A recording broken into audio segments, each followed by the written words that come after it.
Hey, welcome to another episode of GeekOutdoors.com. So today I want to talk about a concept that I myself got confused whenever I started this whole journey, but that a lot of people might be confused as well. And that is the whole idea that being self-employed is a job. It's not a business.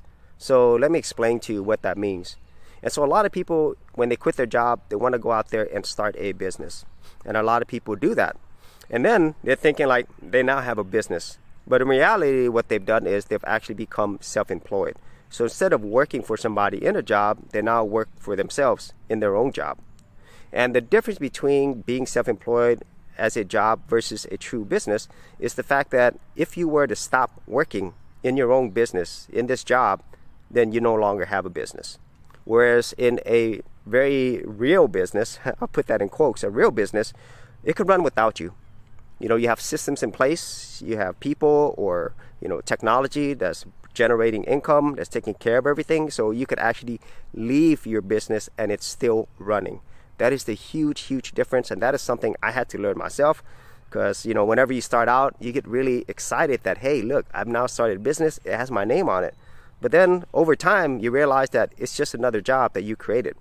And even though I prefer having that job versus working for someone else, it still is a job at the end of the day.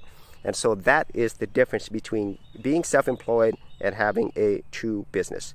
So if you had any thoughts on this, or maybe you had your own experience, be sure to leave that in the comments area below. And as always, if you did get value out of these videos, share, like, and subscribe.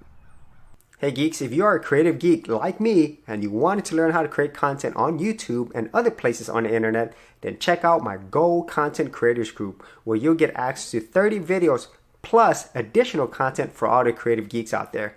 And the best part of it is all of this is free. Simply head over to the link below, check out my page, and sign up for my Gold Content Creators Group. Thanks for watching, and I'll see you on the other side. Thanks for checking out this episode. And as always, if you like these videos, be sure to click on the subscribe button. And for full written content, audio content, and additional geek stuff, head over to geekoutdoors.com and I'll see you outdoors on the very next episode.